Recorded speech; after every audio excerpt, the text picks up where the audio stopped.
ಎಲ್ಲರಿಗೂ ನಮಸ್ಕಾರ. ಈ ವಿಶೇಷ ಸಂವಾದಕ್ಕೆ ಸ್ವಾಗತ. ಇಂದು ನಾವು ಒಂದು ರೀತಿಯನ್ನೇ ಟೈಮ್ ಟ್ರಾವೆಲ್ ಮಾಡ್ತಾ ಇದ್ದೀವಿ. 1941ರ ಜುಲೈ ತಿಂಗಳ ಅಖಂಡ ಜ್ಯೋತಿ ಅನ್ನೋ ಪತ್ರಿಕೆಯ ಪುಟಗಳನ್ನು ತೆರೆದು ನೋಡ್ತಾ ಇದ್ದೇವೆ. ಇದು ಆ ಕಾಲದ ಅಂದ್ರೆ ಸ್ವಾತಂತ್ರ್ಯ ಪೂರ್ವ ಭಾರತದ ಒಂದು ವಿಶಿಷ್ಟ ಆಧ್ಯಾತ್ಮಿಕ ಮಾಸಪತ್ರಿಕೆ. ಹೌದು ಹೌದು, ಇದೊಂಥರ ಆ ಕಾಲದ ಕನ್ನಡಿ ಇದ್ದ ಹಾಗೆ ನೋಡಿ. ಆ ಸಂಚಿಕೆ ಇದೆಯಲ್ಲ, ಅದರಲ್ಲಿ ಕವಿತೆಗಳು, ಆಳವಾದ ಕಥೆಗಳು, ಆಮೇಲೆ ಗುರುಗಳ ಬೋಧನೆಗಳು, ಸಂವಾದಗಳು, ಹೀಗೆ ಆಕ್ಚುಲಿ ತುಂಬಾನೇ ವೈವಿಧ್ಯಮಯವಾದ ಲೇಖನಗಳಿವೆ. ಸುಮಾರು 80 ವರ್ಷಗಳ ಹಿಂದೆ ನಮ್ಮ ಭಾರತದಲ್ಲಿ ಆಧ್ಯಾತ್ಮಿಕತೆ, ಸೇವೆ ಬಗ್ಗೆ, ಆಮೇಲೆ ಸ್ವಯಂ ಶಿಸ್ತು, ಸಮಾಜದಲ್ಲಿ ಒಟ್ಟಾಗಿ ಬಾಳೋದು, ಇದ್ರ ಬಗ್ಗೆ ಎಲ್ಲ ಜನರು ಹೇಗೆ ಯೋಚಿಸ್ತಿದ್ರು ಅನ್ನೋದರ ಒಂದು ಚಿತ್ರಣ ಸಿಗುತ್ತೆ ನಮ್ಗೆ. ನಮ್ಮ ಇವತ್ತಿನ ಉದ್ದೇಶ ತುಂಬ ಸ್ಪಷ್ಟವಾಗಿದೆ. ಈ ಹಳೆಯ ಅಕ್ಷರಗಳಲ್ಲಿ ಏನಾದರೂ ಜ್ಞಾನದ ಕಿಡಿಗಳು ಅಡಗಿವ್ಯಾ ಅಂತ ಹುಡುಕೋಣ. ಮತ್ತೆ ಅಂದಿನ ಯೋಚನೆಗಳು ಇವತ್ತಿನ ನಮ್ಮ ಜೀವನಕ್ಕೆ ಎಷ್ಟರ ಮಟ್ಟಿಗೆ ಸರಿ ಹೊಂದುತ್ತೆ, ಅಥವಾ ಹೇಗೆ ವಿಭಿನ್ನವಾಗಿ ಕಾಣಬಹುದು, ಇದನ್ನೆಲ್ಲ ನೋಡೋಣ. ಸರಿ, ಹಾಗಾದರೆ ಶುರು ಮಾಡೋಣವೇ? ಇದರ ಒಂದೊಂದೇ ವಿವರಗಳನ್ನು ಬಿಡಿಸಿ ನೋಡೋಣ. ಸರಿ, ಪತ್ರಿಕೆ ಶುರುವಲ್ಲೇ ಆ ಪುಟ 2ರಲ್ಲಿ ಪ್ರೇಮ ಮತ್ತು ಸೇವೆ ಅನ್ನೋ ಒಂದು ವಿಷಯ ಅದು ಗಮನ ಸೆಳೆಯುತ್ತೆ. ದಾರಿಗಳು ಎಷ್ಟೇ ಇರಬಹುದು, ಪೂಜೆ, ಧ್ಯಾನ, ಜ್ಞಾನ, ಹೀಗೆ ಬೇರೆ ಬೇರೆ ದಾರಿಗಳು. ಆದ್ರೆ ಎಲ್ಲವೂ ಕೊನೆಗೆ ಒಂದೇ ಗುರಿ, ಅಂದ್ರೆ ಆ ಸತ್ಯನಾರಾಯಣನ ಹತ್ರನೇ ಕರ್ಕೊಂಡು ಹೋಗುತ್ತೆ ಅಂತ ಹೇಳಿದ್ದಾರೆ. ಈ ಸೇವೆ ಅನ್ನೋ ಕಲ್ಪನೆ ಇದೆಯಲ್ಲ, ಇದು ಇಲ್ಲಿ ತುಂಬಾ ಮುಖ್ಯ ಅನ್ಸುತ್ತೆ. ನಿಜಕ್ಕೂ ಖಂಡಿತ ಇಲ್ಲಿ ಸೇವೆಯನ್ನ ಬರೀ ಏನದು ಬಡವರಿಗೆ ಸಹಾಯ ಮಾಡೋದು ಅಥವಾ ದಾನ ಮಾಡೋದು ಆ ತರಹ ಸೀಮಿತ ಅರ್ಥದಲ್ಲಿ ನೋಡಿಲ್ಲ. ಅದಕ್ಕಿಂತ ಹೆಚ್ಚಾಗಿ ಅದನ್ನೇ ಒಂದು ಸ್ಪಿರಿಚುವಲ್ ಪ್ರಾಕ್ಟಿಸ್, ಒಂದು ಆಧ್ಯಾತ್ಮಿಕ ಸಾಧನೆಯ ದಾರಿನೇ ಅಂತ ಪರಿಗಣಿಸಿದ್ದಾರೆ. ಇದಕ್ಕೆ ಪುಟ 9ರಲ್ಲಿ ಒಂದು ಲೇಖನ ಇದೆ ನೋಡಿ, ಕರ್ತವ್ಯ ಧರ್ಮದಲ್ಲಿ ಯೋಗ ಸಾಧನೆ ಅಂತ. ಅದು ಒಳ್ಳೆ ಉದಾಹರಣೆ. ಒಬ್ಬ ತಪಸ್ವಿ ಸನ್ಯಾಸಿ ಅವರು ಕಾಶಿಯಲ್ಲಿ ಒಬ್ಬ ಕಟುಕನನ್ನ ಭೇಟಿ ಮಾಡ್ತಾರೆ. ಆ ಕಟುಕ ತನ್ನ ವೃತ್ತಿ ಅಂದ್ರೆ ಮಾಂಸ ಮಾರೋದು ಅದನ್ನ ಮಾಡ್ತಿರ್ತಾನೆ. ಆದ್ರೆ ಹೇಗೆ ಮಾಡ್ತಾನೆ ಅಂದ್ರೆ ಯಾವುದೇ ಪರ್ಸನಲ್ ಇಷ್ಟ ಇಲ್ದೆ, ಲಾಭದ ಆಸೆ ಇಲ್ದೆ, ಜಸ್ಟ್ ಅದನ್ನು ಕರ್ತವ್ಯ ಅನ್ನೋ ತರ ನಿರ್ಲಿಪ್ತವಾಗಿ ಮಾಡ್ತಿರ್ತಾನೆ. ಓಹ್, ಅದು ನಿಜಕ್ಕೂ ಕುತೂಹಲಕಾರಿ ಕಥೆ. ಆ ಸನ್ಯಾಸಿಗೆ ಆಶ್ಚರ್ಯ ಆಗತ್ತೆ ಅಲ್ವಾ? ತಾನು ವರ್ಷಾನುಗಟ್ಲೆ ಕಾಡಲ್ಲಿ ತಪಸ್ಸು ಮಾಡಿದ್ರೂ ಸಾಧಿಸೋಕೆ ಆಗದ ಒಂದು ಮನಸ್ಥಿತಿ ಇದೆಯಲ್ಲ, ಅದನ್ನ ಈ ಕಟುಕ ತನ್ನ ದಿನನಿತ್ಯದ ಕೆಲಸದಲ್ಲಿ, ಅದು ಅಷ್ಟೇನು ಗೌರವವಾದ ವೃತ್ತಿ ಅಲ್ಲ ಅದು, ಆದ್ರೂ ಅದರಲ್ಲೇ ಹೇಗೆ ಪಡೆದಿದ್ದಾನೆ ಅಂತ. ಹೌದು ಹೌದು, ಆ ಕಟುಕನ ಸ್ಥಿತಿಯೇ ಒಂದು ರೀತಿಯ ಕರ್ಮಯೋಗ ನೋಡಿ. ಇದು ಭಗವದ್ಗೀತೆಯಲ್ಲಿ ಹೇಳೋ ಕರ್ಮಯೋಗದ ತತ್ವಕ್ಕೆ ತುಂಬಾ ಹತ್ರ ಇದೆ. ಅಂದ್ರೆ ಕೆಲಸದ ಫಲದ ಬಗ್ಗೆ ತಲೆ ಕೆಡಿಸ್ಕೊಳ್ಳದೆ ತನ್ನ ಡ್ಯೂಟಿಯನ್ನ ಶ್ರದ್ಧೆಯಿಂದ, ಡೆಡಿಕೇಶನ್ನಿಂದ ಮಾಡೋದು. ಆ ಕಟುಕನಿಗೆ ತನ್ನ ಕೆಲಸದಲ್ಲಿ ಅಹಂಕಾರನೂ ಇರ್ಲಿಲ್ಲ, ಜಿಗುಪ್ಸೆನೂ ಇರ್ಲಿಲ್ಲ. ಅದು ಜಸ್ಟೊಂದು ಕರ್ತವ್ಯ ಅಷ್ಟೇ. ಇದೇ ಸೇವೆಯ ಬಗ್ಗೆ ಇನ್ನೊಂದು ಕಡೆ ಪುಟ 25ರಲ್ಲಿ ಬೇರೆಯವರ ಸೇವೆ ಯಾಕೆ ಮಾಡಬೇಕು ಅನ್ನೋ ಪ್ರಶ್ನೆಗೆ ಒಂದು ಉತ್ತರ ಸಿಗತ್ತೆ. ಲೇಖನ ಹೇಳೋ ಪ್ರಕಾರ ನಾವು ನಮಗೋಸ್ಕರ ನಮ್ಮ ಇಂದ್ರಿಯಗಳಿಂದ ಅಂದ್ರೆ ಕೈ, ಕಾಲು, ಕಣ್ಣು ಇವುಗಳಿಂದ ದುಡಿದ್ರೆ ಸರಿ, ಅದರಿಂದ ಭೌತಿಕ ಲಾಭ ಸಿಗ್ಬೋದು, ಖಂಡಿತ. ಆದ್ರೆ ಅದೇ ಇಂದ್ರಿಯಗಳನ್ನು ಬಳಸಿ ನಿಸ್ವಾರ್ಥವಾಗಿ ಬೇರೆಯವರಿಗೆ ಸೇವೆ ಮಾಡಿದ್ರೆ ಆಗ ನಮ್ಮ ಆತ್ಮಕ್ಕೆ ಒಂದು ರೀತಿಯ ತೃಪ್ತಿ, ಒಂದು ಆನಂದ ಸಿಗತ್ತೆ ಅಂತ. ಅಂದ್ರೆ ಪರೋಪಕಾರ ಕೊನೆಗೆ ಸ್ವೋಪಕಾರನೇ ಆಗತ್ತೆ ಅನ್ನೋ ಥರ. ಕರೆಕ್ಟ್. ಈ ನಿರ್ಲಿಪ್ತತೆಯ ಕಲ್ಪನೆ ಇದೆಯಲ್ಲ, ಇದನ್ನ ನಾವು ಪುಟ 7ರಲ್ಲಿ ಬರೋ 20 ಬೆರಳುಗಳ ಗಳಿಕೆ ಅನ್ನೋ ಕಥೆ ಇದೆ. ಅದರಲ್ಲಿ ಧನಪಾಳ ಅಂತ ಒಬ್ಬ ಬ್ರಾಹ್ಮಣ ಬರ್ತಾನೆ. ಅವನ ಪಾತ್ರದಲ್ಲೂ ನೋಡ್ಬೋದು. ಅವನು ತುಂಬಾ ಸಂಪತ್ತು ಗಳಿಸ್ತಾನೆ, ಆದ್ರೆ ಅದಕ್ಕೆ ಒಂಚೂರು ಅಟ್ಯಾಚ್ ಆಗಿರೋದಿಲ್ಲ. ಹಣವನ್ನ ಒಂದು ಟೂಲ್ ತರ ನೋಡ್ತಾನೆ ಅಷ್ಟೇ, ಅದರಲ್ಲಿ ಮುಳುಗಿ ಹೋಗೋದಿಲ್ಲ. ಕಟುಕನ ನಿರ್ಲಿಪ್ತತೆಗೂ ಈ ಧನಪಾಳನ ಅನಾಸಕ್ತಿಗೂ ಒಂದು ಹೋಲಿಕೆ ಇದೆ ಅಲ್ವಾ? ಇಲ್ಲಿ ಒಂದು ಇಂಟ್ರೆಸ್ಟಿಂಗ್ ವಿಷಯ ಏನಂದ್ರೆ, ಸೇವೆ ಮತ್ತು ಪರ್ಸನಲ್ ಗ್ರೋತ್ ಇದನ್ನ ಹೇಗೆ ಲಿಂಕ್ ಮಾಡಿದ್ದಾರೆ ನೋಡಿ. ಬರೀ ಆಕ್ಷನ್ ಅಲ್ಲ, ಆಕ್ಷನ್ ಹಿಂದಿನ ಆಟಿಟ್ಯೂಡ್ ಮುಖ್ಯ ಆಗತ್ತೆ. ಡಿಟ್ಯಾಚ್ಮೆಂಟ್ ಅಂದ್ರೆ ಅನಾಸಕ್ತಿಯಿಂದ ಮಾಡೋ ಸೇವೆ, ಅದು ಅಹಂಕಾರ ಕಡಿಮೆ ಮಾಡಿ ಚಿತ್ತಶುದ್ಧಿಗೆ ದಾರಿ ಮಾಡತ್ತೆ ಅಂತ ಪತ್ರಿಕೆ ಹೇಳೋ ತರ ಇದೆ. ಇದು ಇವತ್ತಿನ ಪರ್ಪಸ್ ಡ್ರಿವನ್ ಕೆಲಸದ ಐಡಿಯಾಗಿಂತ ಸ್ವಲ್ಪ ಬೇರೆ ಅನ್ಸುತ್ತೆ ಅಲ್ವಾ? ಹೌದು, ಖಂಡಿತ. ಇವತ್ತು ನಾವು ಮಾಡೋ ಕೆಲಸದಲ್ಲಿ ಪ್ಯಾಷನ್ ಇರ್ಬೇಕು, ಇನ್ವಾಲ್ವ್ಮೆಂಟ್ ಇರ್ಬೇಕು ಅಂತೀವಿ. ಆದ್ರೆ ಇಲ್ಲಿ ಡಿಟ್ಯಾಚ್ಮೆಂಟ್ಗೆ ಜಾಸ್ತಿ ಒತ್ತು ಕೊಟ್ಟಿದ್ದಾರೆ. ಹೌದು, ಅದು ಗಮನಿಸಬೇಕಾದ ವ್ಯತ್ಯಾಸ. ಸರಿ, ಈಗ ಸ್ವಲ್ಪ ಆಂತರಿಕ ಶಕ್ತಿ, ಮನೋಬಲದ ಕಡೆಗೆ ನೋಡೋಣ. ಪುಟ 5ರಲ್ಲಿ ಸ್ವಾಮಿ ವಿವೇಕಾನಂದರ ವಿಚಾರಗಳ ಪ್ರೇರಣೆ ಇದೆ ಇಲ್ಲಿ. ಮುರ್ದಾಪನ್ ಕಾಯರತಾ ಛೋಡೋ ಅಂತ. ಅಂದ್ರೆ ಜಡತ್ವ ಹೇಡಿತನನನ್ನ ಬಿಟ್ಟುಬಿಡಿ ಅಂತ. ಇದು ದೈಹಿಕ ಮತ್ತು ಮಾನಸಿಕ ದುರ್ಬಲತೆಯನ್ನ ಕಿತ್ತು ಹಾಕೋಕೆ ಒಂದು ಗಟ್ಟಿ ಕರೆ ನೀಡುತ್ತೆ. ಈ ಲೇಖನದಲ್ಲಿ ಶಕ್ತಿಯ ಕಲ್ಪನೆಯನ್ನ ವಿವರಿಸೋಕೆ ಮಹಾಭಾರತದಿಂದ ಅರ್ಜುನನ ಉದಾಹರಣೆ ತಗೊಂಡಿದ್ದಾರೆ. ಯುದ್ಧ ಭೂಮಿಯಲ್ಲಿ ಧೈರ್ಯ ಕಳ್ಕೊಂಡ್ ನಿಂತಿದ್ದ ಅರ್ಜುನನಿಗೆ ಶ್ರೀಕೃಷ್ಣ ಹೇಗೆ ಆತ್ಮಸ್ಥೈರ್ಯ ತುಂಬುದ ಅಂತ ನೆನ್ಪಿಸುತ್ತೆ. ಹಾಗೇನೆ ಕಠೋಪನಿಷತ್ತಲ್ಲಿ ಬರೋ ಬಾಲಕ ನಚಿಕೇತ, ಅವನು ಯಮಧರ್ಮನನ್ನೇ ಧೈರ್ಯವಾಗಿ ಪ್ರಶ್ನೆ ಮಾಡಿ ಆತ್ಮಜ್ಞಾನ ಪಡಿತಾನಲ್ಲ, ಆ ಉದಾಹರಣೆನೂ ಇದೆ. ಇಲ್ಲಿ ಹೇಳ್ತಿರೋ ಶಕ್ತಿ ಬರೀ ಫಿಸಿಕಲ್ ಸ್ಟ್ರೆಂತ್ ಅಲ್ಲ, ಅದು ಸೆಲ್ಫ್ ಕಾನ್ಫಿಡೆನ್ಸ್, ಮೋರಲ್ ಕರೇಜ್ ಮತ್ತೆ ಜ್ಞಾನದ ಶಕ್ತಿ. ಇದ್ರ ಜೊತೆಗೆ ನಂಬಿಕೆಯ ಪಾತ್ರ ಕೂಡ ಮುಖ್ಯವಾಗಿ ಕಾಣಿಸುತ್ತೆ. ಪುಟ 12ರಲ್ಲಿ ಈಶ್ವರ್ ಪರ್ ವಿಶ್ವಾಸ ರಖೋ ಅಂದ್ರೆ ದೇವರಲ್ಲಿ ನಂಬಿಕೆ ಇಡಿ ಅಂತ ಒಂದು ಲೇಖನ ಇದೆ. ಇದು ನಂಬಿಕೆಯ ಶಕ್ತಿಯನ್ನ ತುಂಬಾ ಚೆನ್ನಾಗಿ ಹೇಳುತ್ತೆ. ಹೌದು, ಅದರಲ್ಲಿ ಮಹಾತ್ಮ ಗಾಂಧಿಯವರ ಲೈಫಿಂದ ಒಂದು ಇನ್ಸಿಡೆಂಟ್ ಹೇಳಿದ್ದಾರೆ. ಅವರ ಮಗನಿಗೆ ತುಂಬಾ ಸೀರಿಯಸ್ ಆಗಿ ಹುಷಾರಿಲ್ಲದಾಗ ಅಂದಿನ ವೆಸ್ಟರ್ನ್ ಮೆಡಿಸಿನ್ಗಿಂತ ಹೆಚ್ಚಾಗಿ ಅವರು ನ್ಯಾಚುರಲ್ ಕ್ಯೂರ್ಸ್ ಮತ್ತೆ ದೇವರ ಮೇಲಿನ ಅಚಲವಾದ ನಂಬಿಕೆಯನ್ನೇ ನಂಬಿದ್ರು ಅಂತ ಹೇಳಲಾಗುತ್ತೆ. ಇನ್ನೊಂದು ಉದಾಹರಣೆ, ಒಬ್ಬ ತಾಯಿ ತನ್ನ ಮಗ ತೀರಿಕೊಂಡಾಗ್ಲೂ ಇದು ದೇವರ ಇಚ್ಛೆ ಅಂತ ಒಪ್ಕೊಂಡು ತನ್ನ ಶ್ರದ್ಧೆಯನ್ನ ಕಳ್ಕೊಳ್ಳೋದಿಲ್ಲ. ಕಷ್ಟದ ಸಮಯದಲ್ಲಿ ವಿಜ್ಞಾನ ಅಥವಾ ಲಾಜಿಕ್ ಕೈಕೊಟ್ಟಾಗ ಈ ತರದ ಅಚಲ ನಂಬಿಕೆ ಹೇಗೆ ಒಂದು ಮೆಂಟಲ್ ಸ್ಟ್ರೆಂತ್, ಒಂದು ಸಪೋರ್ಟ್ ಕೊಡಬಹುದು ಅನ್ನೋದನ್ನ ಈ ಲೇಖನ ಹೇಳತ್ತೆ. ಇವತ್ತಿನ ಕಾಲದಲ್ಲಿ ನಾವು ಕಷ್ಟಗಳನ್ನ ಎದುರಿಸೋ ರೀತಿ ಇದೆಯಲ್ಲ, ಸೈಕೋಥೆರಪಿ ಇರ್ಬೋದು, ಸೆಲ್ಫ್ ಹೆಲ್ಪ್ ಇರ್ಬೋದು, ಅದಕ್ಕೂ ಅಂದಿನ ಈ ಕಂಪ್ಲೀಟ್ ಶರಣಾಗತಿಯ ನಂಬಿಕೆಗೂ ಇರೋ ವ್ಯತ್ಯಾಸ ಯೋಚನೆ ಮಾಡೋ ಥರ ಇದೆ. ಇದು ಬೇರೆನೇ ರೀತಿಯ ರೆಸಿಲಿಯನ್ಸ್ ಸೂಚಿಸ್ತಿದ್ಯಾ? ಖಂಡಿತ ಯೋಚಿಸಬೇಕಾದ ವಿಷಯ. ಇದೇ ಆಂತರಿಕ ಶಕ್ತಿಯ ವಿಷಯಕ್ಕೆ ಬಂದ್ರೆ ನಿಜವಾದ ಶಕ್ತಿ ಯಾವುದು, ಬರೀ ಹೊರಗಿನ ಶೋ ಆಫ್ ಯಾವುದು, ಇದರ ನಡುವಿನ ವ್ಯತ್ಯಾಸವನ್ನ ಪುಟ 11ರ ಐಸಾ ಯಜ್ಞ ಕರೋ ಅಂದ್ರೆ ಇಂಥ ಯಜ್ಞ ಮಾಡು ಅನ್ನೋ ಕಥೆ ಇದೆಯಲ್ಲ, ಅದು ತುಂಬ ಸುಂದರವಾಗಿ ತೋರಿಸುತ್ತೆ. ಬ್ಯಾಬಿಲೋನಿಯಾದ ರಾಜ ನೆಬುಕಡ್ನೆಸರ್ ತನ್ನ ವೈಭವ, ಅಧಿಕಾರ ತೋರ್ಸ್ಕೊಳಕ್ಕೆ ಒಂದು ದೊಡ್ಡ ಚಿನ್ನದ ಪ್ರತಿಮೆ ಮಾಡಿಸಿ ದೊಡ್ಡ ಯಜ್ಞ ಮಾಡಿಸ್ತಾನೆ. ಎಲ್ಲರೂ ಬಂದು ಆ ಪ್ರತಿಮೆಗೆ ನಮಸ್ಕಾರ ಮಾಡಬೇಕು ಅಂತ ಆರ್ಡರ್ ಮಾಡ್ತಾನೆ. ಹೌದು, ಆದ್ರೆ ಅದೇ ಟೈಮ್ನಲ್ಲಿ ಎಲ್ಲೋ ದೂರದ ಹಳ್ಳಿಯಲ್ಲಿ ಕ್ಷಾಮದಿಂದ ಜನ ಹಸಿವಿನಿಂದ ಕಷ್ಟಪಡ್ತಿರ್ತಾರೆ. ಅಲ್ಲಿ ಒಬ್ಬ ಬಡ ಬ್ರಾಹ್ಮಣ ಇರ್ತಾನೆ. ಅವನತ್ರ ತಿನ್ನೋಕಿರೋದೇ ಸ್ವಲ್ಪ ಹಿಟ್ಟು. ತಾನು ಹಸಿದಿದ್ರೂ ಕೂಡ ಅತಿಥಿಯಾಗಿ ಬಂದ ಹಸಿದ ವ್ಯಕ್ತಿಗೆ ಆ ಹಿಟ್ಟಿನ ರೊಟ್ಟಿಯನ್ನ ಪ್ರೀತಿಯಿಂದ ಕೊಡ್ತಾನೆ. ಇಲ್ ನೋಡಿ ಎಂಥ ವ್ಯತ್ಯಾಸ. ಲೇಖನದ ಪ್ರಕಾರ ಆ ಬಡ ಬ್ರಾಹ್ಮಣನ ನಿಸ್ವಾರ್ಥ ತ್ಯಾಗ ಇದೆಯಲ್ಲ, ಅದೇ ನಿಜವಾದ ಯಜ್ಞ, ಅದೇ ನಿಜವಾದ ಶಕ್ತಿಯ ಪ್ರದರ್ಶನ. ನೆಬುಕಡ್ನೆಜರ್ನ ಚಿನ್ನದ ಪ್ರತಿಮೆ, ಆಡಂಬರದ ಯಜ್ಞ ಅದೆಲ್ಲ ಬರೀ ಅಹಂಕಾರದ ಪ್ರದರ್ಶನ, ಅದು ಶಕ್ತಿಯಲ್ಲ. ಸಂಪತ್ತು, ಅಧಿಕಾರ, ಶೋ ಆಫ್ಗಿಂತ ಹೃದಯದ ಔದಾರ್ಯ, ತ್ಯಾಗ, ನಿಸ್ವಾರ್ಥತೆನೇ ಶ್ರೇಷ್ಠ ಅನ್ನೋ ಸಂದೇಶ ಇಲ್ಲಿದೆ. ಹೌದು, ಇದನ್ನೇ ನಾವು ಬೇರೆ ಲೇಖನಗಳಿಗೂ ಜೋಡಿಸಬಹುದು. ಪುಟ 6ರಲ್ಲಿ ಯೋಗಿಗಳ ಅವಶ್ಯಕತೆ ಅಂತ ಒಂದು ಲೇಖನ ಇದೆ. ಮತ್ತೆ ಪುಟ 24ರಲ್ಲಿ ಸುಖದ ಶಿಖರದ ಮೇಲೆ ಅಂತ ಇನ್ನೊಂದು. ಇವೆರಡರಲ್ಲೂ ಮನಸ್ಸು ಮತ್ತು ಇಂದ್ರಿಯಗಳನ್ನ ಕಂಟ್ರೋಲ್ ಮಾಡೋ ಕಲ್ಪನೆ ಇದೆ. ಯೋಗಿಗಳ ಅವಶ್ಯಕತೆ ಲೇಖನ ಏನ್ ಹೇಳುತ್ತೆ ಅಂದ್ರೆ, ಜಗತ್ತಿಗೆ ಇವತ್ತು ನಿಜವಾದ ಯೋಗಿಗಳ ಅವಶ್ಯಕತೆ ಇದೆ. ಅಂದ್ರೆ ಯಾರು ತಮ್ಮ ಮನಸ್ಸನ್ನ, ಆಸೆಗಳನ್ನ ಹತೋಟಿಲಿಟ್ಕೊಂಡಿಲ್ಲಾರೋ ಅಂಥವರ ಅವಶ್ಯಕತೆ ಇದೆ. ಈ ತರಹದ ಇಂಟರ್ನಲ್ ಕಂಟ್ರೋಲಿಂದನೇ ನಿಜವಾದ ಶಾಂತಿ, ಶಕ್ತಿ ಸಿಗೋದು, ಹೊರಗಿನ ವಸ್ತುಗಳಿಂದ ಅಲ್ಲ.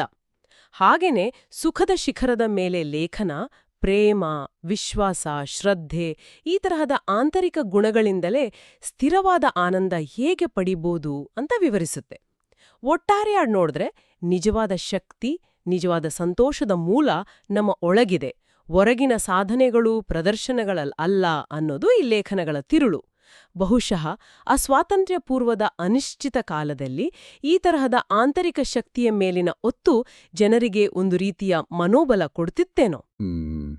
ಈ ಸಂಚಿಕೆಯಲ್ಲಿ ಬರೋ ಕಥೆಗಳು, ದೃಷ್ಟಾಂತಗಳು ನಿಜಕ್ಕೂ ನೆನಪಲ್ಲುಳಿಯುತ್ತೆ. ನಾವಾಗ್ಲೇ ಸ್ವಲ್ಪ ಮಾತಾಡಿದ್ವಿ 20 ಬೆರಳುಗಳ ಗಳಿಕೆ ಕಥೆ ಪುಟ 7-8ರಲ್ಲಿ. ಆ ಧನಪಾಳ ಅನ್ನೋ ಬ್ರಾಹ್ಮಣನ ಬಗ್ಗೆ. ಅವನು ಅಗಾಧ ಸಂಪತ್ತು ಗಳಿಸಿದ್ರೂ ಅದಕ್ಕೆ ಅಂಟುಕೊಳ್ಳದೆ ನಿರ್ಲಿಪ್ತನಾಗಿರ್ತಾನೆ. ರಾಜನಿಗೆ ಅವನು ಈ ಅನಾಸಕ್ತಿ ನೋಡಿ ಆಶ್ಚರ್ಯ ಆಗುತ್ತೆ. ಈ ಕಥೆ ಯಾಕೆ ಅಷ್ಟು ಇಂಪ್ಯಾಕ್ಟ್ಫುಲ್ ಅನ್ಸುತ್ತೆ? ಬಹುಶಃ ಯಾಕಂದ್ರೆ ಅದು ಸಂಪತ್ತನ್ನ ಬೇಡ ಅನ್ನೋದಿಲ್ಲ, ಆದ್ರೆ ಸಂಪತ್ತಿನ ಜೊತೆ ಹೇಗೆ ಇರಬೇಕು ಅನ್ನೋ ಸರಿಯಾದ ಮನೋಭಾವವನ್ನ ಕಲಿಸುತ್ತೆ. ಅದೇ ಅನಾಸಕ್ತಿ, ಡಿಟ್ಯಾಚ್ಮೆಂಟ್. ಆ ಕಾಲದ ಭಾರತೀಯ ಸಮಾಜದಲ್ಲಿ ಇದು ಬಹುಶಃ ಒಂದು ಐಡಿಯಲ್ ವ್ಯಾಲ್ಯೂ ಆಗಿತ್ತೇನೋ. ಕಥೆಯಲ್ಲಿ ರಾಜ ಧನಪಾಳನ ಅನಾಸಕ್ತಿಯನ್ನ ಟೆಸ್ಟ್ ಮಾಡೋಕೆ ಏನೇನೋ ಬಾಡ್ತಾನೆ, ಆದ್ರೆ ಧನಪಾಳ ಅಚಲನಾಗಿರ್ತಾನೆ. ಇದು ವ್ಯಕ್ತಿಯ ಆಂತರಿಕ ಸ್ಥಿತಿಯ ದೃಢತೆಯನ್ನ ತೋರಿಸುತ್ತೆ. ಇನ್ನೊಂದು ಗಮನಿಸಬೇಕಾದದ್ದು ಪುಟ 15ರಲ್ಲಿ ಬರೋ ಅಮೆರಿಕಾದ ಮಾಜಿ ಅಧ್ಯಕ್ಷ ಜೇಮ್ಸ್ ಗಾರ್ಫೀಲ್ಡ್ ಅವರ ಜೀವನ ಚರಿತ್ರೆ. ರಾಷ್ಟ್ರಪತಿ ಗಾರ್ಫೀಲ್ಡ್ ಅಂತ ತುಂಬಾ ಬಡ ಕುಟುಂಬದಲ್ಲಿ ಹುಟ್ಟಿ ಸ್ವಂತ ಪರಿಶ್ರಮದಿಂದ ಓದಿ ಕಷ್ಟಪಟ್ಟು ಕೊನೆಗೆ ಅಮೆರಿಕಾದ ಅಧ್ಯಕ್ಷರಾದವರ ಕಥೆ ಇದು. ಈ ಆಧ್ಯಾತ್ಮಿಕ ಪತ್ರಿಕೆಯಲ್ಲಿ ಈ ಕಥೆ ಯಾಕೆ ಬಂತು? ಇದನ್ನ ಸ್ವಲ್ಪ ದೊಡ್ಡ ಚಿತ್ರಣದಲ್ಲಿ ನೋಡಿದ್ರೆ ಇದು ಸೆಲ್ಫ್ ರಿಲಯನ್ಸ್, ಕಠಿಣ ಪರಿಶ್ರಮ, ಪ್ರಾಮಾಣಿಕತೆ ಮತ್ತೆ ನಿರಂತರ ಪ್ರಯತ್ನ, ಈ ಮೌಲ್ಯಗಳನ್ನ ಎತ್ತಿ ಹಿಡಿಯುತ್ತೆ. ಗಾರ್ಫೀಲ್ಡ್ ಅವರ ಕಥೆ ಯಾರೇ ಆಗ್ಲಿ, ಯಾವುದೇ ಹಿನ್ನೆಲೆಯಿಂದ ಬಂದಿರ್ಲಿ, ಸರಿಯಾದ ಪ್ರಯತ್ನ ಮತ್ತೆ ನೈತಿಕ ಬಲ ಇದ್ರೆ ಉನ್ನತ ಸ್ಥಾನಕ್ಕೆ ಏರಬಹುದು ಅನ್ನೋ ಮೆಸೇಜ್ ಕೊಡುತ್ತೆ. ಸ್ಪಿರಿಚುವಾಲಿಟಿ ಅಂದ್ರೆ ಬರೀ ಜಪ, ತಪ, ಧ್ಯಾನ ಅಷ್ಟೇ ಅಲ್ಲ.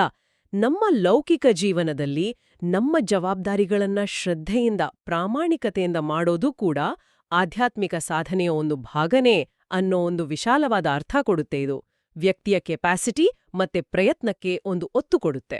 ಪುಟ 21ರಲ್ಲಿ ಟಿಬೆಟ್ನ ಲಾಮಾ ಯೋಗಿ ಅಂತ ಇನ್ನೊಂದು ಇಂಟ್ರೆಸ್ಟಿಂಗ್ ಲೇಖನ ಇದೆ. ಲೇಖಕರು ತಾವು ಟಿಬೆಟ್ನಲ್ಲಿ ಒಬ್ಬ ಯೋಗಿಯನ್ನ ಭೇಟಿ ಮಾಡಿದ್ರು ಅಂತ ಬರೀತಾರೆ. ಆ ಯೋಗಿ ಟೆಲಿಪಥಿ ಮೂಲಕ ಮಾತಾಡ್ತಿದ್ರು ಮತ್ತೆ ಬೇರೆ ಅಸಾಧಾರಣ ಸಿದ್ಧಿಗಳನ್ನ ಹೊಂದಿದ್ರು ಅಂತ ವಿವರಿಸಿದ್ದಾರೆ. ಇದು ಆ ಕಾಲದಲ್ಲಿ ಬೇರೆ ಬೇರೆ ಸ್ಪಿರಿಚುವಲ್ ಪಥಗಳು ಮತ್ತೆ ಮನುಷ್ಯನ ಮನಸ್ಸಿನ ಅಪಾರ ಸಾಧ್ಯತೆಗಳ ಬಗ್ಗೆ ಇದ್ದ ಕಲ್ಪನೆಗಳಿಗೆ ಒಂದು ಕಿಟಕಿ ತರ ಇದೆ. ಖಂಡಿತ. ಇದಲ್ದೇ ಈ ಪತ್ರಿಕೆಯಲ್ಲಿ ಕಾಂಪ್ಲೆಕ್ಸ್ ಆದ ಫಿಲಾಸಾಫಿಕಲ್ ಐಡಿಯಾಗಳನ್ನ ಸಿಂಪಲ್ ಆಗಿ ದಿನನಿತ್ಯದ ಜೀವನಕ್ಕೆ ಹತ್ತಿರ ಇರೋ ರೂಪಕಗಳು, ಉಪಮೆಗಳ ಮೂಲಕ ಹೇಳೋ ಪ್ರಯತ್ನ ತುಂಬಾ ಚೆನ್ನಾಗಿ ಕಾಣುತ್ತೆ.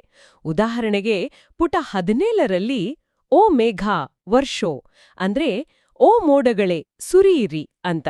ಮೋಡಗಳು ಹೇಗೆ ತಮ್ಮತ್ರ ಇರೋ ನೀರನ್ನ ಯಾವ ಭೇದಭಾವನೂ ಇಲ್ದೆ ಎಲ್ಲೆಡೆ ಸುರಿಸ್ತೋ, ಹಾಗೆ ಮನುಷ್ಯರು ತಮ್ಮಲ್ಲಿರೋ ಜ್ಞಾನ, ಸಂಪತ್ತು, ಪ್ರೀತಿಯನ್ನ ನಿಸ್ವಾರ್ಥವಾಗಿ ಹಂಚಬೇಕು ಅಂತ ಇದು ಹೇಳುತ್ತೆ. ಹೌದು.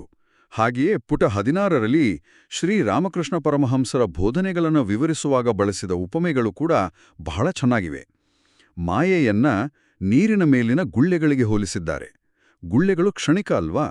ಅವು ಒಡೆದು ಹೋದ್ರೂ ನೀರು ಅಂದ್ರೆ ಬ್ರಹ್ಮನ್ ಅಥವಾ ಸತ್ಯ ಅದು ಶಾಶ್ವತವಾಗಿ ಉಳಿಯುತ್ತೆ ಅಂತ. ಇನ್ನೊಂದು ಉಪಮೆ ಕೊಕ್ಕರೆದು. ಕೊಕ್ಕರೆ ಹೇಗೆ ಚಲಿಸದೆ ಒಂದೇ ಕಡೆ ಗಮನ ಇಟ್ಟು ನಿಂತು ಕರೆಕ್ಟಾದ ಮೀನು ಬಂದಾಗ ಮಾತ್ರ ಅದನ್ನ ಹಿಡಿಯುತ್ತೋ, ಹಾಗೇನೆ ಆಧ್ಯಾತ್ಮಿಕ ಸಾಧಕ ತನ್ನ ಮನಸ್ಸನ್ನ ಚಂಚಲ ಮಾಡದೆ ಏಕಾಗ್ರತೆಯಿಂದ ಧ್ಯಾನ ಮಾಡಿ ಭಗವಂತನನ್ನ ಕಾಣಬೇಕು ಅಂತ ಹೇಳಲಾಗುತ್ತೆ.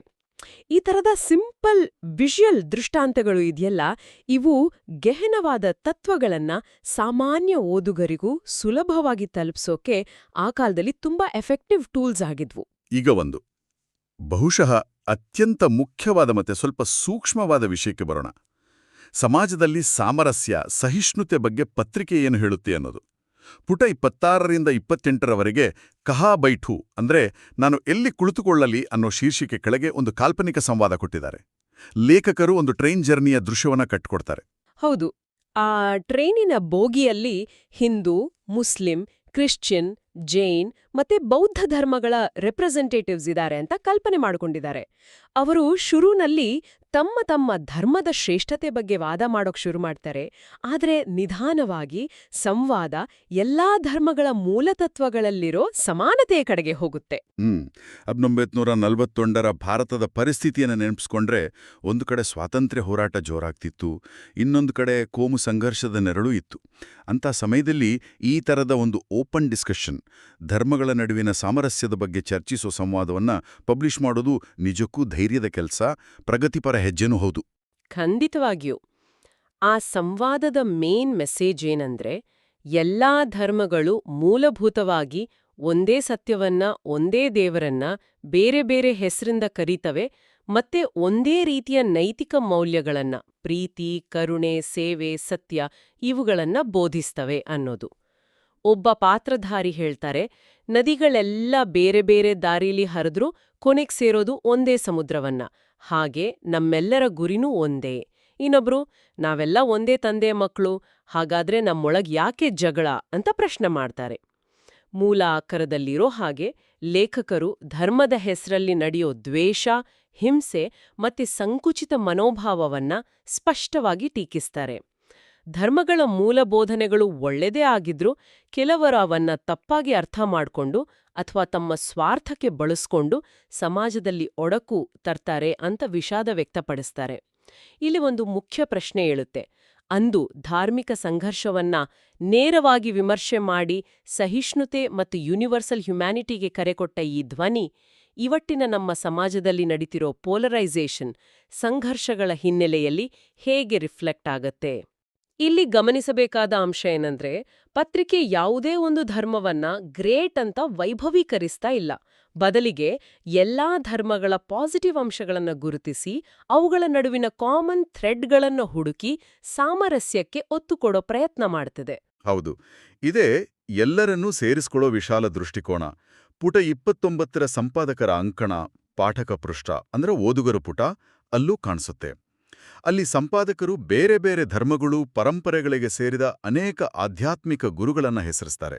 ರಾಮದಾಸ್, ತ್ಯಾಗರಾಜರು, ಗುರುನಾನಕ್, ಮಹಾವೀರ, ಬುದ್ಧ, ಏಸು ಕ್ರಿಸ್ಟ್, ಮೊಹಮ್ಮದ್ ಪೈಗಂಬರ್, ದಯಾನಂದ ಸರಸ್ವತಿ, ಶಂಕರಾಚಾರ್ಯರು, ವಿವೇಕಾನಂದರು, ಹೀಗೆ ಎಲ್ಲರನ್ನೂ ಗೌರವದಿಂದ ನೆನಪಿಸ್ಕೋತಾರೆ.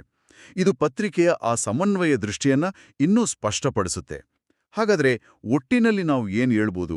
1941ರ ಈ ಅಖಂಡ ಜ್ಯೋತಿಯ ಪುಟಗಳಿಂದ ನಾವು ಇವತ್ತಿಗೆ ಏನ್ ತಗೊಂಡು ಹೋಗ್ಬೋದು? ಮುಖ್ಯವಾಗಿ ಸೇವೆ, ನಂಬಿಕೆ, ಸೆಲ್ಫ್ ಇಂಪ್ರೂವ್ಮೆಂಟ್, ಆಂತರಿಕ ಶಕ್ತಿ ಮತ್ತು ಸೋಷಿಯಲ್ ಹಾರ್ಮನಿ, ಈ ತರಹದ ಮೌಲ್ಯಗಳು ಟೈಮ್ಲೆಸ್ ಅನ್ನೋದು ಸ್ಪಷ್ಟ ಆಗುತ್ತಲ್ವಾ? ಖಂಡಿತ.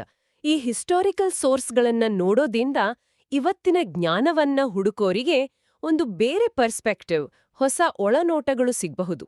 ಭಾಷೆ, ಶೈಲಿ, ಉದಾಹರಣೆಗಳು ಹಳೇದಾಗಿರಬಹುದು ನಿಜ, ಆದ್ರೆ ಅವುಗಳ ಹಿಂದಿನ ಪ್ರಿನ್ಸಿಪಲ್ಸ್ ಇವತ್ತಿಗೂ ರೆಲೆವೆಂಟ್. ಆಗಿನ ಸೋಷಿಯಲ್, ಪೊಲಿಟಿಕಲ್ ಕಾಂಟೆಕ್ಸ್ಟ್ನಲ್ಲಿ ಈ ವಿಚಾರಗಳು ಹೇಗೆ ಬಂತು ಅಂತ ಅರ್ಥ ಮಾಡ್ಕೊಳ್ಳೋದು ನಮ್ಮ ಇವತ್ತಿನ ಚಾಲೆಂಜ್ಗಳನ್ನ ನೋಡೋ ದೃಷ್ಟಿಯನ್ನ ವಿಸ್ತರಿಸಬಹುದು. ಕೊನೆಯದಾಗಿ ಕೇಳುಗರಿಗೆ ಯೋಚನೆ ಮಾಡೋಕೆ ಒಂದು ವಿಚಾರವನ್ನ ಬಿಟ್ಟೋಗೋಣ. ಪುಟ 22ರಲ್ಲಿ ಅಪ್ನೆ ಪೈರೋ ಮೇ ಜೂತಾ ಪೆಹನೋ ಅಂದ್ರೆ ನಿಮ್ಮ ಕಾಲಿಗೆ ನೀವೇ ಚಪ್ಪಲಿ ಹಾಕೊಳ್ಳಿ ಅಂತ ಒಂದು ಮಾರ್ಮಿಕವಾದ ರೂಪಕ ಬಳಸಿದ್ದಾರೆ. ಜಗತ್ತಿನರೋ ಎಲ್ಲಾ ಕಲ್ಲು ಮುಳ್ಳುಗಳನ್ನ ತೆಗೆದಾಕೋಕೆ ಅಥವಾ ಇಡೀ ಭೂಮಿಯನ್ನೇ ಚರ್ಮದಿಂದ ಮುಚ್ಚೋಕೆ ಪ್ರಯತ್ನ ಮಾಡೋದು ಆಗದ ಮಾತು. ಆದರೆ ನಮ್ಮ ಕಾಲಿಗೆ ನಾವು ಒಂದು ಜೊತೆ ಚಪ್ಪಲಿ ಹಾಕೊಂಡ್ರೆ ಎಲ್ಲಿ ಬೇಕಾದ್ರೂ ಧೈರ್ಯವಾಗಿ ನಡಿಬಹುದು.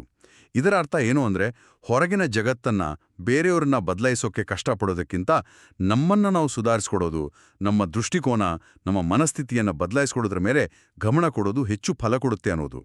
ವೈಯಕ್ತಿಕ ಜವಾಬ್ದಾರಿ, ಸೆಲ್ಫ್ ಟ್ರಾನ್ಸ್ಫಾರ್ಮೇಷನ್ ಮೇಲೆ ಇಷ್ಟೊಂದು ಒತ್ತು ಕೊಡೋ ಈ ಕಲ್ಪನೆ ಇವತ್ತಿನ ಜಗತ್ತಲ್ಲಿ ನಾವು ಎದುರಿಸ್ತಿರೋ ದೊಡ್ಡ ದೊಡ್ಡ ಸಾಮಾಜಿಕ, ಆರ್ಥಿಕ, ಪರಿಸರದ ಸಮಸ್ಯೆಗಳು, ಇವುಗಳಿಗೆಲ್ಲ ಹೆಚ್ಚಾಗಿ ಕಲೆಕ್ಟಿವ್ ಆಕ್ಷನ್, ಸಿಸ್ಟಮಿಕ್ ಚೇಂಜಸ್ ಬೇಕು ಅಂತ ನಾವು ನಂಬ್ತೀವಿ.